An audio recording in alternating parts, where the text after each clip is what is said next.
क्या कर रहे थे हम लोग? वही जो करते कहते और सुनते चले आ रहे हैं कि जब वक्त होता है तो एहसास नहीं होता, और जब एहसास होता है तो वक्त नहीं होता। मैं साबिर अली और आप देख रहे हैं ILCC अली क्लासेस, जो अलीगढ़ बेस्ड नीट JEE का रेजिडेंशियल कोचिंग क्लास है। इसके अलावा AMU जामिया और BHU के अलावा दूसरे एंट्रेंस की भी तैयारी कराते हैं। जो लोग इंटरेस्टेड हो लाइक करें, शेयर करें, सब्सक्राइब करें मेरे चैनल को, और साथ ही मैसेज करें अगर कुछ जानकारी करना हो तो। हम लोग कर रहे हैं फिज़िक्स क्लास 12th, और आज हम लोग शुरू करेंगे dual nature of matter and photo electric effect.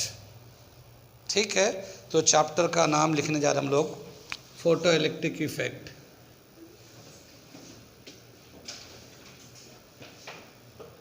Photo electric effect and dual nature of matter.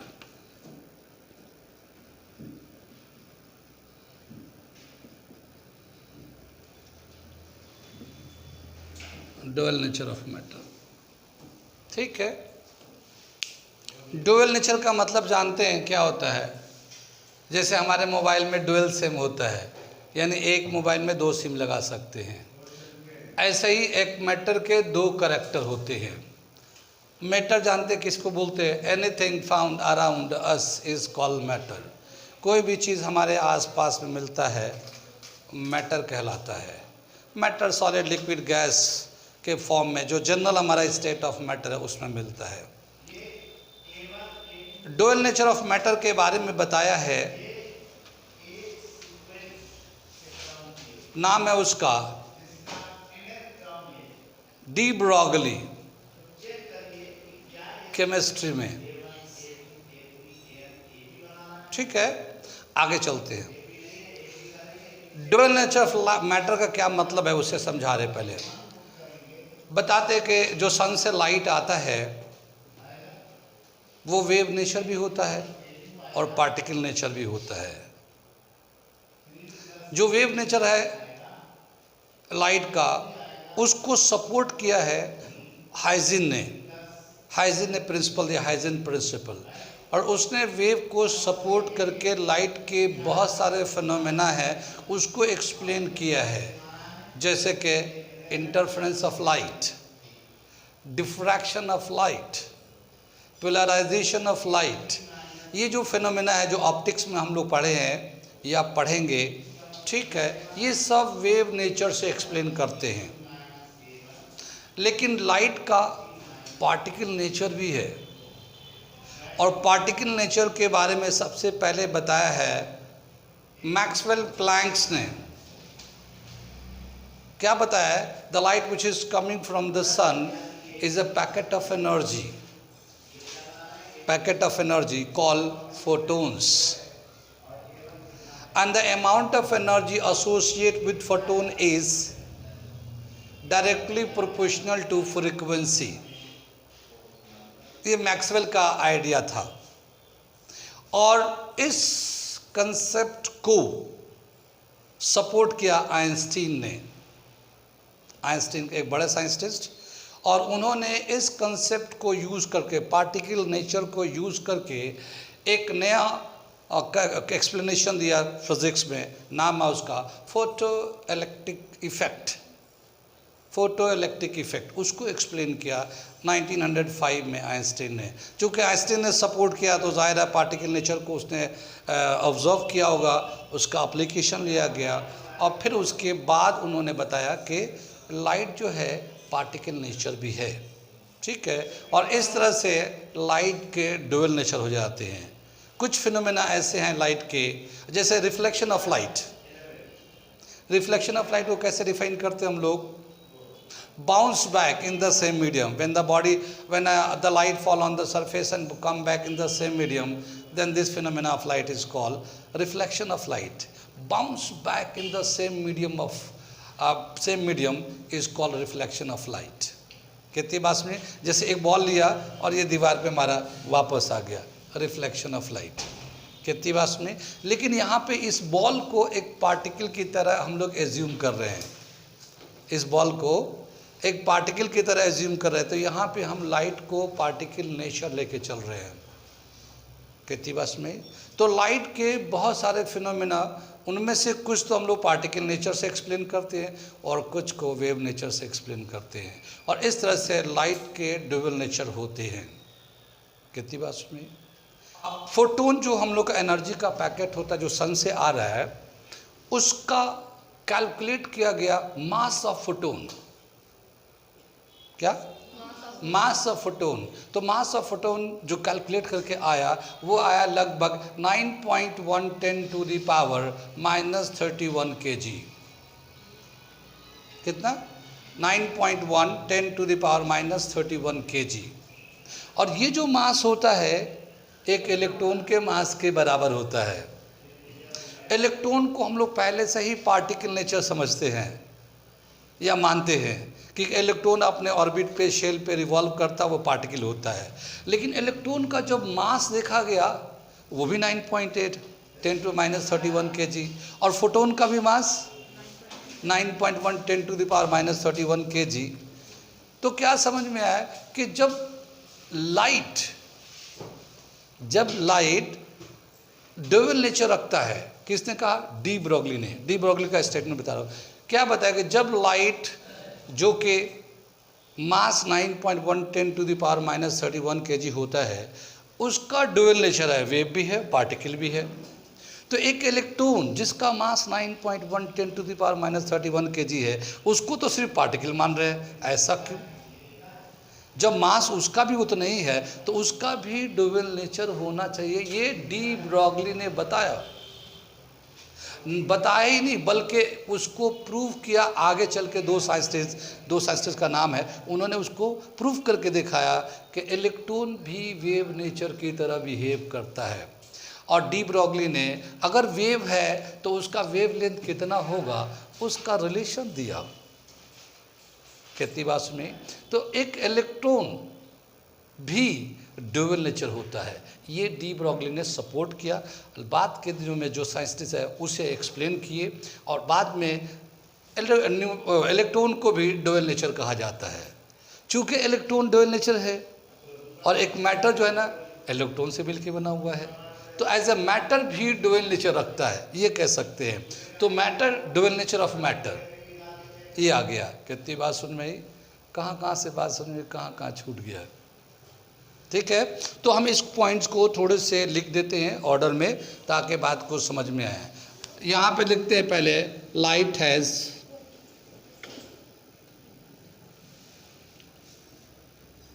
Dual nature. Dual nature, particle as well as wave as well as particle, wave as well as particle। ठीक है ना, ये पहला point हो गया। Interference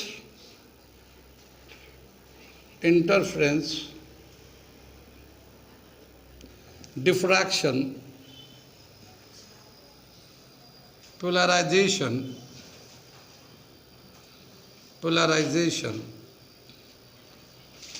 etc. of light is explained on wave nature,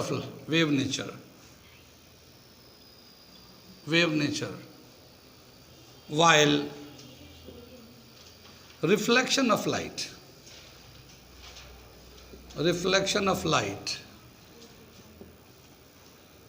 photoelectric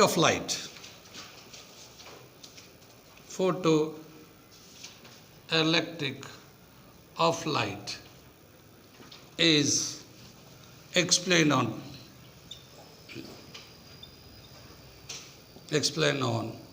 particle nature। कितनी बात सुन में, ये कुछ फिनोमेना हमने देखा है। सो light has dual nature, dual nature.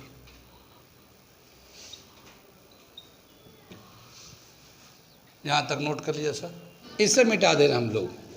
जो ड्यूअल नेचर में होता है तो लाइट जो ना वेव नेचर की तरह भी होता है, पार्टिकल नेचर का होता है।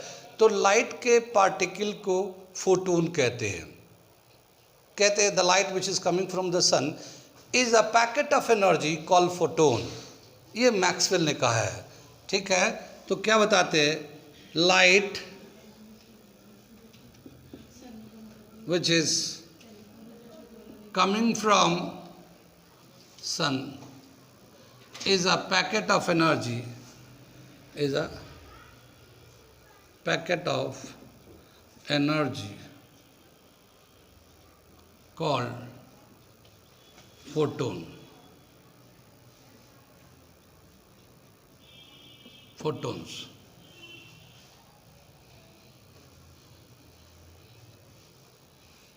The energy of photons is directly proportional to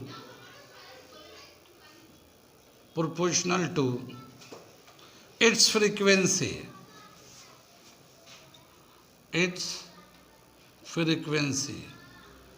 E is directly proportional to nu, ठीक है ना, by मैक्सवेल प्लैंक्स, ठीक है ना। ये एनर्जी जो होगा फोटोन का directly proportional to nu frequency पे है। इस फ्रीक्वेंसी प्रोपोर्शनल को हटाने के लिए एक कांस्टेंट यूज करते हैं, E is equal to h nu, where H is called Planck constant.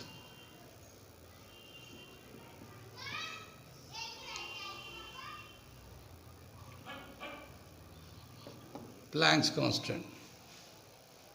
इसे मिटाते हैं, फिर यहाँ से मिटा रहे हम Einstein.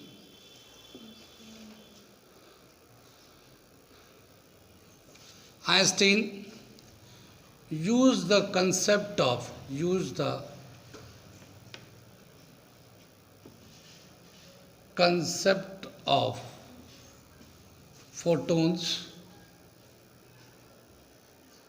photons and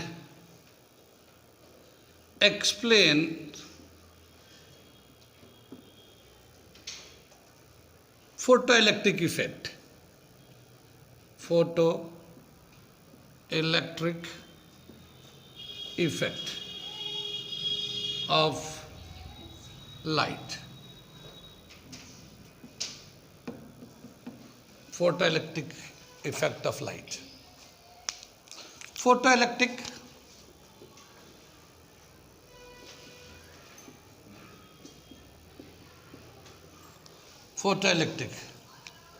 to produce the current,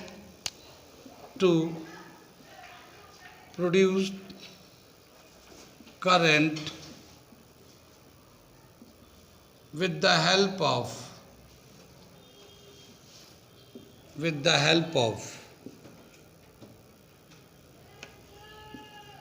light is called photoelectric effect. Photoelectric effect, ठीक है। फोटो मीन्स लाइट, इलेक्ट्रिक मतलब करंट। लाइट से करंट को जनरेट करते हैं, फोटोइलेक्ट्रिक इफेक्ट कहलाता है। सही है। फोटोइलेक्ट्रिक इफेक्ट से रिलेटेड आइंस्टीन ने कई सारे अपने लॉज बनाए हैं फोटोइलेक्ट्रिक से रिलेटेड। क्या क्या लॉ दिया है वो हम लोग पहले करते हैं, आगे देखते हैं। Einstein law of photoelectric effect. Photoelectric effect ठीक है ना, इसको करते हैं। क्या बताया कि जब भी कभी किसी सरफेस पे लाइट पड़ेगा तो उसका इलेक्ट्रॉन निकालना चाहते हैं। जैसे सरफेस पे लाइट पड़ेगा तो सरफेस पे लाइट पड़ने के बाद अगर उस फोटोन के पास इतनी एनर्जी है कि वो इलेक्ट्रॉन को एमिट कर देगा, तब तो इलेक्ट्रॉन फ्री हो जाएगा और फिर हमारे जो काम में ज़रूरत है वो उस इस्तेमाल में आएगा। अगर उस फोटोन का एनर्जी उस इलेक्ट्रॉन के आयनाइजेशन एनर्जी से कम हुआ तो फिर वो इलेक्ट्रॉन निकलेगा नहीं। कितनी बात सुन, वो जो जितना अमाउंट ऑफ एनर्जी रिक्वायर्ड है, the amount of energy required to remove the electron is call, ऐसे हम लोग केमिस्ट्री में आयनाइजेशन एनर्जी कहते हैं, मगर यहाँ पे कहते हैं उसको वर्क फंक्शन। ठीक है ना, वर्क फंक्शन। कितनी बात सुन में, तो यहाँ पे एक तो वर्क फंक्शन होता है और कितना मिनिमम अमाउंट ऑफ फ्रीक्वेंसी होना चाहिए जिसका एनर्जी उसके वर्क फंक्शन के बराबर होगा। ठीक है, क्या मतलब वो, इसको मैं समझाता हूँ। जैसे मान लो एक सरफेस है, उस सरफेस से एक इलेक्ट्रॉन निकालने के लिए हमें 2.14 इलेक्ट्रॉन वोल्ट एनर्जी चाहिए। कितना? 2.14 इलेक्ट्रॉन वोल्ट एनर्जी चाहिए। एक फोटोन आ रहा है, उसके एनर्जी कितना होगा, एच न्यू से कंप्लीट कैलकुलेट कर लेंगे, is equal to h nu. अभी था ना वहाँ पे, is equal to h nu से कैलकुलेट करेंगे। अगर उस फोटोन की एनर्जी 2.14 इलेक्ट्रॉन वोल्ट हो रहा है, यानी दोनों मैच कर गया, उस इलेक्ट्रॉन को निकालने के लिए एनर्जी चाहिए हमें 2.14, और जो आ रहा फोटोन उसकी भी एनर्जी 2.14 इलेक्ट्रॉन वोल्ट एनर्जी है, दोनों मैच कर गया। तो वो जो फोटोन की फ्रीक्वेंसी है, वो जो फोटोन की फ्रीक्वेंसी है, उस फ्रीक्वेंसी को बोलते हैं हम लोग थ्रेशोल्ड फ्रीक्वेंसी। कितनी बात सुन में, और वो जो टोटल एनर्जी है 2.14 इलेक्ट्रॉन वोल्ट का है, तो वो जो फोटोन के पास जितना एनर्जी है 2.14, ये कहलाएगा वर्क फंक्शन। वर्क फंक्शन का क्या मतलब हुआ कि the amount of energy sufficient to remove an electron from the surface of matter on which it incident the substance on which the photon is incidenting. यानी कि इतना एनर्जी जो एक इलेक्ट्रॉन को निकालने के लिए सफिशिएंट है, उसी को हम लोग वर्क फंक्शन, थ्रेशोल्ड एनर्जी भी कहते हैं। कितनी बात सुनाई। तो इससे रिलेटेड आइंस्टीन ने बहुत सारे पॉइंट्स को बताया है, वो मैं एक एक करके लिखते जा रहा हूँ। ठीक है, आगे चले पीछे चले। सबसे पहले देखते हैं the energy of photons depends upon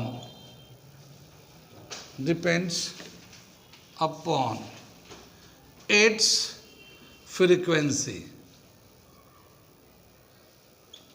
ठीक है ना, फोटोन की जो एनर्जी है वो उसके फ्रीक्वेंसी पे डिपेंड करता है। ये पहला पॉइंट लिख देते हैं। ठीक है, and it is given as E is equal to h nu। ठीक है, ऊपर से मिटा रहे हम लोग इसको।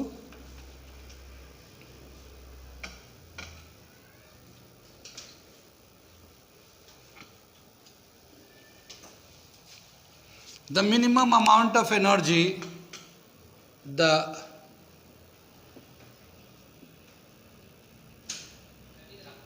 minimum amount of energy required to remove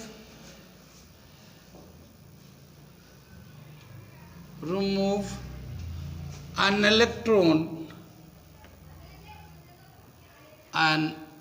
electron from the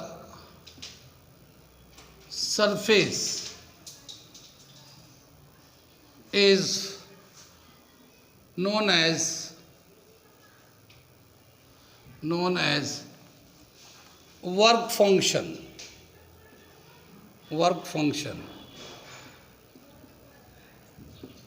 W not से दिखाते हैं वर्क फंक्शन को। हाँ, सेकेंड पॉइंट चल रही है,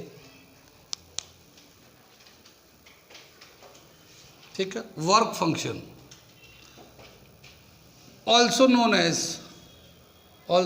एज थ्रेशोल्ड एनर्जी।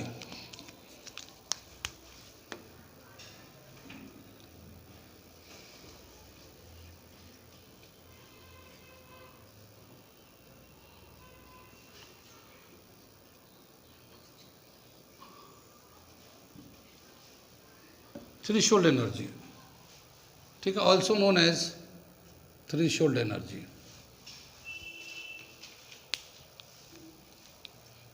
ये दूसरा पॉइंट हो गया। तीसरा पॉइंट दे रखा है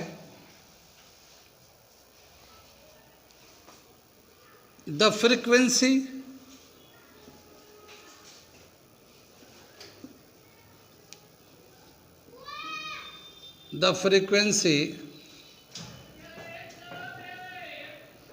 which has sufficient energy to remove an electron from a surface is known as threshold frequency.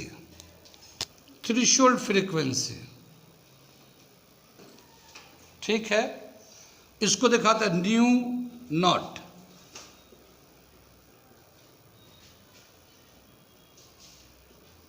इसको पढ़ते न्यू नॉट है, ठीक है ना, new not. And the work function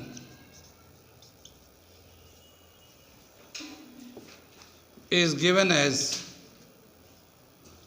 as W naught is equal to H nu naught। ठीक है, आ रहा है समझ में। आगे चलते हैं और आगे देखते हैं क्या दे रखा है, इसे मिटाते हैं हम लोग। अलग अलग सरफेस है, जैसे कि सिलिकॉन है, जर्मेनियम है, गैलियम है, जैसे सेमीकंडक्टर में आते हैं, या और भी किसी मेटल से अगर इलेक्ट्रॉन को निकालना चाहेंगे तो उनका वर्क फंक्शन अलग अलग होता है। ठीक है, जब अलग अलग वर्क फंक्शन होगा तो अलग अलग फ्रीक्वेंसी की ज़रूरत होती है। ठीक, जो फोटोन आ रहा है अपने साथ एनर्जी लेके, ज़रूरी नहीं कि जितना ज़रूरत हो उतना ही एनर्जी हो, उससे ज़्यादा भी हो सकता है और उससे कम भी हो सकता है। अगर कोई फोटोन आ रहा है और उसके फ्रीक्वेंसी थ्रेशोल्ड फ्रीक्वेंसी से कम है तो ज़ाहिर है उसकी थ्रेशोल्ड एनर्जी भी वर्क फंक्शन से कम होगा। कितनी बात सुने। और अगर उसका एनर्जी वर्क फंक्शन से कम होगा तो फिर वो इलेक्ट्रॉन को एमिट नहीं करा पाएगा। कितनी बात सुने। और जब इलेक्ट्रॉन एमिट नहीं होगा तो फिर वो करंट नहीं बनेगा। कितनी बात सुने। अब वो जो फोटोन आ रहा है जिसकी फ्रीक्वेंसी थ्रेशोल्ड फ्रीक्वेंसी से कम है, एक तो नहीं आ रहा होगा, बहुत सारे आ रहे होंगे। ठीक है, कितना भी आ जाए एक इलेक्ट्रॉन भी एमिट नहीं कर सकते। ऐसा नहीं कि दो फोटोन मिलके, अरे तुम्हारे पास थोड़ा मेरे पास थोड़ा, दोनों मिलके हम लोग एक इलेक्ट्रॉन को निकाल लेते, ऐसा नहीं है। आइंस्टीन के लॉ के हिसाब से एक फोटोन जिसकी एनर्जी कम है, हजारों लाखों फोटोन आ जाए वैसा, वो एक भी इलेक्ट्रॉन को एमिट करने की एबिलिटी नहीं रखते। कितनी बात सुनी। तो ये हुआ इसका एक पॉइंट। लेकिन अगर मान लो ज़्यादा फ्रीक्वेंसी है तो एक फोटोन आएगा और जितना उसका वर्क फंक्शन है उतना एनर्जी दे के उसका इलेक्ट्रॉन निकाल देगा। लेकिन जो एक्स्ट्रा एनर्जी है उस फोटोन के पास क्या होगा, वो एक्स्ट्रा एनर्जी उस फोटोन को इम्पार्ट कर देगा और उसकी वजह से उसके अंदर वेलोसिटी बढ़ जाएगा, क्योंकि जब निकलेगा उस वक्त उसकी वेलोसिटी जस्ट ज़ीरो होगा, लेकिन जो एक्स्ट्रा एनर्जी उसमें फोटोन में है वो एनर्जी जब मिलेगा तो उसके हिसाब से उसके स्पीड आ जाएगा। अगर ज़्यादा एनर्जी मिलेगा तो ज़्यादा स्पीड से वो निकल के चलेगा, और अगर कम एनर्जी है मगर थ्रेशोल्ड से ज़्यादा है तो हल्के स्पीड से चलेगा। तो जितना एनर्जी एक्स्ट्रा एनर्जी है उस एनर्जी से उसको वेलोसिटी मिलता है, और वेलोसिटी से उसके काइनेटिक एनर्जी होता है, क्योंकि जब वो पार्टिकल निकलेगा तो half m v square kinetic energy हो जाएगा। तो उसका काइनेटिक एनर्जी पता चल जाएगा कितना है, डिपेंड करता है कि उसके पास वर्क फंक्शन से कितना ज़्यादा एनर्जी और है। जितना ज़्यादा एनर्जी होगा उतना ही उस एमिटेड इलेक्ट्रॉन का काइनेटिक एनर्जी होगा। कितनी बात सुनी?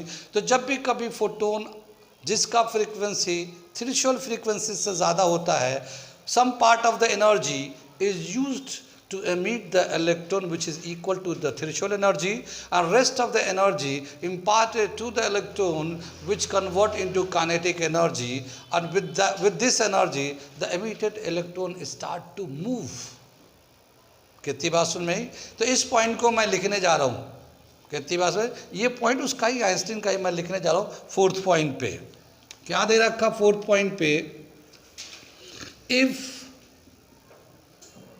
the frequency of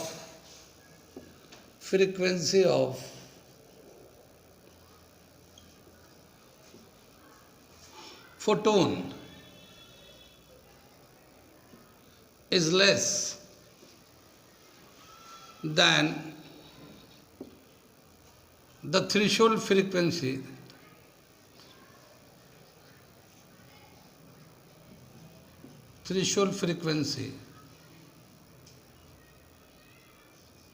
ठीक है ना, less than the threshold frequency, then no electron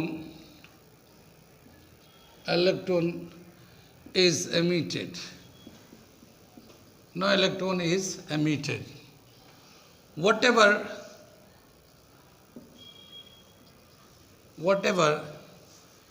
the number of photons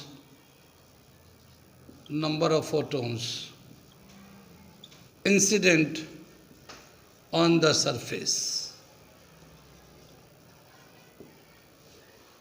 ठीक है, क्या दे रखा है ये? एक अगला जो पॉइंट लिखने जा रहा हूँ उस पॉइंट को लिखने से पहले मैं इसको इस तरह से एक समझा रहे इसको फिगर से। क्या बताइए, ये जो फोटोन जो आएगा उसकी जो एनर्जी होगी एच न्यू के बराबर होगा। इस सरफेस पे जब इंसिडेंट करेगा तो इस सरफेस पे से इलेक्ट्रॉन निकालने का जितनी एनर्जी की ज़रूरत होगी वो उसका वर्क फंक्शन होगा। तो ये जो है एच न्यू नॉट इतना एनर्जी यूज़ करके यहाँ से सरफेस से एक इलेक्ट्रॉन एमिट होगा। ये जो एमिटेड इलेक्ट्रॉन है ये मूव करेगा और इसकी जो वेलोसिटी है उसके प्रोपोर्शनली काइनेटिक एनर्जी होगा। तो काइनेटिक एनर्जी कितना होगा? हाफ एम वी स्क्वायर के बराबर होगा। तो ये जो है distribution of energy if the photon incident on the surface and having higher frequency than the threshold frequency, in that case, उस केस में इस तरह से होता है। तो इसको हम लोग लिख रहे हैं, ठीक है। क्या दे रखा है? the energy of photon whose frequency is greater than the threshold frequency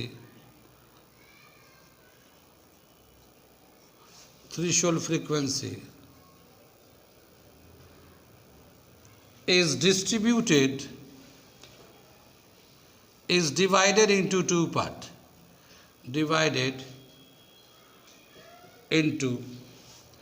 parts. One part of energy is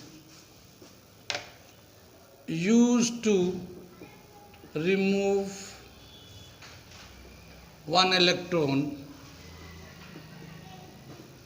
from the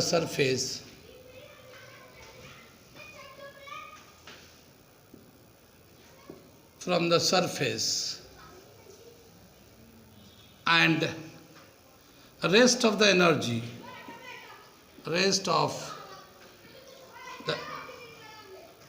energy is used to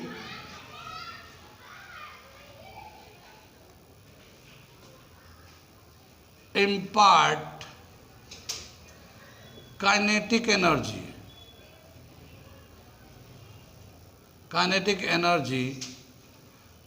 to the emitted electrons। ठीक है, इसे नोट कर लिया, बंद करिए। आगे चलते हैं। ये हमें दे रखा है, ये आइंस्टीन का फोटो इलेक्ट्रिक इफेक्ट से रिलेटेड जो आइडियाज़ थे लॉ में, उनके पॉइंट्स थे, वो सब हम लोग पॉइंट्स को बताए। अभी आगे चलते हैं। क्या बताया कि अलग अलग सब्सटेंस होते हैं, उनका वर्क फंक्शन का वैल्यू अलग अलग होता है। ठीक है, तो कुछ एलिमेंट जिनका कॉमनली यूज़ में आते हैं इस तरह से फोटो इलेक्ट्रिक इफेक्ट के डिवाइस बनाने के लिए, उनको उनके वर्क फंक्शन को मैं लिख देता हूँ। लेकिन उससे पहले बताया क्या कि यहाँ पे जो एनर्जी है इलेक्ट्रॉन वोल्ट में लेते हैं। एक रिलेशन है, ठीक है, एक रिलेशन है, हम लोगों ने पढ़ा है इलेक्ट्रिक पोटेंशियल में, और क्या था, work done per unit test charge is called electric potential. तो उस रिलेशन को लिखते हैं, work done per unit test charge is called electric potential. ये रिलेशन हम लोगों ने पढ़ा है। अब यहाँ पे क्या होता है, एक इलेक्ट्रॉन को एमिट कराना है। कितने इलेक्ट्रॉन को? एक इलेक्ट्रॉन को। तो यहाँ Q की जगह पे हम लोग 1 इलेक्ट्रॉन ले लेते हैं, और ये पोटेंशियल है। ये इलेक्ट्रॉन को इधर शिफ्ट करेंगे तो ये EV हो जाता है। अगर थ्रेशोल्ड एनर्जी के हिसाब से लेना चाहते हैं तो इसको थ्रेशोल्ड एनर्जी के लिए वर्क फंक्शन W0 कर लेंगे। W0 is equal to EV। ये हमारा वोल्टेज में आता है, पोटेंशियल कहलाता है, तो EV0 लगा दिया हम लोगों ने वर्क फंक्शन के लिए। यानी इतना एनर्जी जिससे इलेक्ट्रॉन जस्ट एमिट हो जाए, मगर काइनेटिक एनर्जी ज़ीरो रहेगा। उसका एमिटेड इलेक्ट्रॉन का काइनेटिक एनर्जी ज़ीरो रहेगा, तब की बात है। अगर उससे ज़्यादा एनर्जी है तो फिर ये भी नॉट नहीं लगेगा, ये भी नॉट नहीं लगेगा। कितनी बात सुनिए। ये जो इलेक्ट्रॉन है, इलेक्ट्रॉन का चार्ज कितना होता है? 1.6 10 to the power minus 19। और ये जो वर्क डन है, वर्क डन का यूनिट होता है जूल। ठीक है ना, वैसे तो वर्क डन का SI सिस्टम में वर्क डन का यूनिट होता है जूल, पर हम लोग यहाँ पे इलेक्ट्रॉन वोल्ट है, ये E इलेक्ट्रॉन वोल्ट, तो इस मेजरमेंट ऑफ एनर्जी है। एनर्जी का जो हम लोग यूज़ करेंगे यहाँ पे, स्पेशली फोटो इलेक्ट्रिक इफेक्ट में, इलेक्ट्रॉन वोल्ट में एनर्जी को यूज़ करेंगे। तो 1 electron volt energy 1.6 minus 19 joule के बराबर होता है। ये जूल यूनिट है यहाँ पे, ठीक है ना। 1 electron volt is equal to 1.6 10 to the power minus 19 joule energy होता है। ठीक है, अब क्या बताया कि कुछ एलिमेंट ऐसे हैं जो कॉमनली यूज में है और उनका वर्क फंक्शन का एक चार्ट दे रखा है, तो हमने ये चार्ट बना दिया है। ये मेटल है, ये इसका वर्क फंक्शन है। Minimum amount of energy to remove an electron इतना है। सीजियम का 2.14 इलेक्ट्रॉन वोल्ट में एनर्जी दे रखा है इलेक्ट्रॉन वोल्ट में। पोटेशियम का 2.30 इलेक्ट्रॉन वोल्ट, सोडियम का 2.75 इलेक्ट्रॉन वोल्ट, कैल्शियम का 3.20 इलेक्ट्रॉन वोल्ट, मॉलिब्डेनम का है 4.17, लेड का 4.25। ये इंक्रीज करते जा रहा है। ठीक है, ऐसे एल्युमिनियम 4.28, मरकरी 4.49, कॉपर 4.65 और सिल्वर 4.70, निकल 5.25 और प्लैटिनम, ठीक है ना, 5.65। तो सबसे कम वर्क फंक्शन का जो वैल्यू है वो सीजियम का है। यानी मिनिमम अमाउंट ऑफ एनर्जी 2.14 मिल जाए तो इलेक्ट्रॉन एमिट हो जाएगा।